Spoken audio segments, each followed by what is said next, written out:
So we decided to move from Chipise, because Chipise, we went there because of cattle and looking after goats and everything. That is farming in short.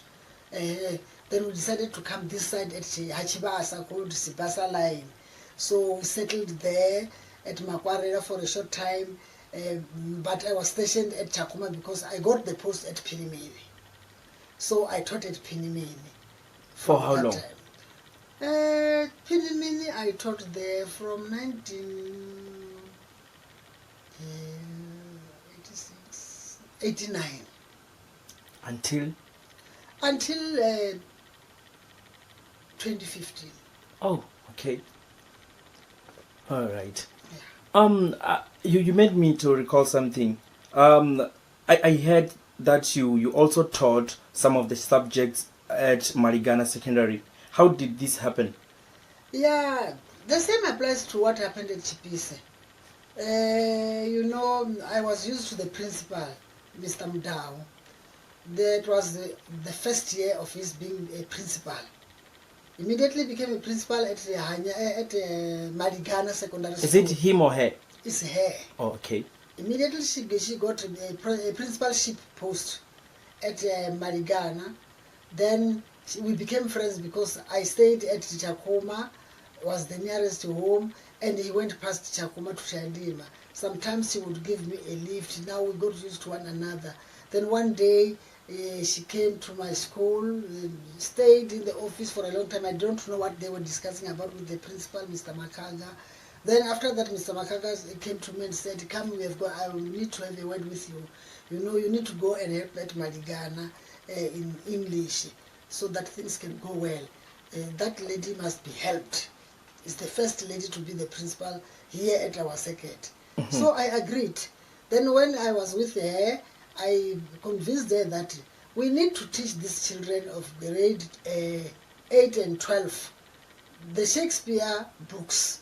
Once they understand the Shakespeare books, then they will pass well. I did the grade 12, what the said book was Merchant of Venice. I went on with the Merchant of Venice. And when the year was coming to the end, September, October, after the trial examination, then I stopped from teaching. But the results, when they came out, it was the first school, the first year for the lady to get distinctions in English. Wow! It was so marvelous, it was so wonderful.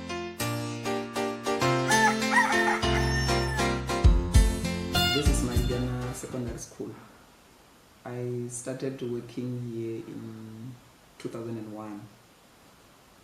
I met Mrs. Negondeni the moment I came to work here, because she used to work in the neighboring primary where we are just bordered by a fence.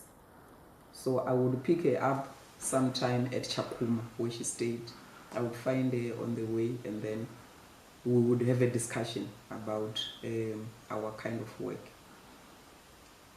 Then I realized she had an interest in literature. I am the English teacher in the school, and we were just starting our matric at that time. So she informed me that she was very interested in teaching literature, mostly Shakespearean books.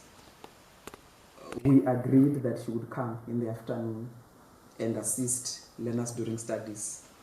I gave her a chance to come during studies, and she did really assist. For her, working in primary school means she's able to reach the learners who are very slow. She knows how to get to them, how to explain in a way that they will understand. As you would know, that primary school, that's where they teach children how to write, how to read. But secondary school, we are not conversant with that level. We start with learners when they are already in grade 8. If a learner is here and cannot read or write, it's very difficult for us to teach those skills. But the primary teachers, they are the ones who know. So she really helped with those slow learners, because she could go down to their level. she could teach in a pace and a language that they could understand. And in our first year, we got 100% pass in matric, and we did get 3 distinctions in English, and they were doing very difficult books considering the level of our learners and the attitude they have these days in Shakespearean books. But they did very well. We got learners who got A's, who got B's, and those learners did very well. They are holding very important positions in the kind of jobs they are doing. So for the first 2-3 years, I think, she would come and assist until I got another teacher in English who would assist, because I'm the principal of the school. It means most of the lessons I would be missing because I would be attending meetings, I would be doing a lot of different things. So the time that I missed, we would catch up because she would come and help during studies. So we are really very grateful that she put such an effort. And one thing I like most about her is that she volunteers if she knows she can help. I didn't even know she could help at a secondary school, but she volunteered to come and assist the learners. She wasn't getting anything. It's a very rural school here, and during that time, it was even before we got this norms and standard money, where they give us money to run the school. We were running the school from school funds, and knowing the environment around here, most parents are from working in the farms.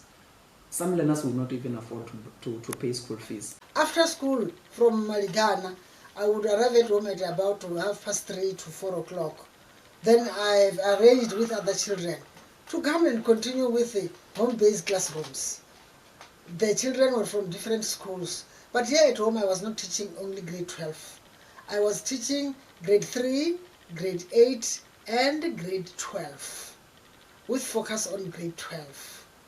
And the enrollment of the total number from group 3, group 8, group 12 of grade 12 is 48. Meaning that I divide 48 by 3, it becomes 16. Then it means each class hold 16 children. Because if they were more than that, I could see that they wouldn't be well accommodated. Remember, they slept here at my home. Wow, all of them? All of them, boys and girls. For how long you have been doing that? Hey, it's it's long, man. I started here at home well at the 80s. Yeah, I can see that teaching profession is in your blood. Late 80s. I don't remember exactly the year I started the home-based school here, but it was late 80s. So I was teaching those children. They slept here Monday to Friday. They eat here in the evening. But in the morning, when they wake up, they will wake up, bath themselves. After bathing, put on their uniforms. They go to school, they don't go to their homes. Oh, they go direct to school? Direct to school from my home. Then after school? After school, they come back to their homes so that the parents could also see them. That they are still alive, they are okay. And that they must take the uniform for the next day. And the food for next year, for the next day. That's how it is. But when in the evening, we eat together here. And I taught them I grouped them. When others were cooking, others will be doing this, others will be doing this, preparing for themselves to lessons. While others are cooking, I'm busy with another class. And usually I started with grade 3. And you're from work? Exactly. Wow. Grade 3 I'll start with grade 3. When the stories of Bomubango comes and all those things, because stories were long, I've been here. Stories in the radios and everything, I will release the grade 3 to go and listen. Attend grade the standard 8, which is grade 10. There I go, grade 8, this language of nowadays, standard 6. Yes, I will attend the second group. Then the last group is the grade 12. Those one who will push until late hours, maybe past 11 to 12 o'clock, and wake up at 4 o'clock. Where are your products now? I've got quite a number of products. Some are at Amashao. I remember another gentleman called Mulangaphuma. He's working very well. Oh, Mulangaphuma, yes, I know him. Yeah, he stays next to the tar road of right when we are going to the Mashao entrance. And the other was staying next to the Chief's Mashao group, about 3 of them. Can you please name their name if you I call? remember Mulangaphuma. This one, another one was Mpo. Yeah, another one was Mpo. And these 2, I've forgotten their names because it's long. I've gone through many groups of children. And here at Chakuma, also I had some children whom I taught, like Mutungabatu Nemchenjeni, like another one who was called Shai Shai because in the drama he was Shylock.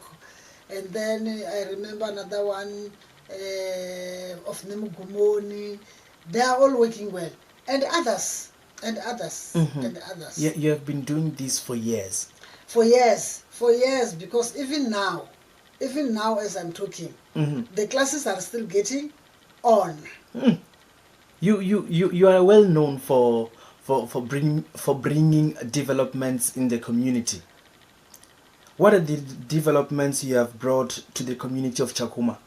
Hey, I've done a lot to the Chakuma community, When I was still at Pinimini, that is Amashao village, I have a problem of the river. There is a big river which we have to cross it when we go to the graveyard or going to the post office or other side of the village. And one day, an old woman fell into the river, and we were going to attend a funeral. Then I said, one day I will also fall into this river. I have to make plans so that I don't fall into the river. Then I decided to make a semi-bridge. Oh. The river is big, it's open up to 11.4 meters. So I decided to make a semi-bridge over that river. I asked the poles from the ESCOM and the planks from the farmer nearby. They gave me. Then I started to do that semi-bridge, which is called Mulangaphuma crossover semi-bridge.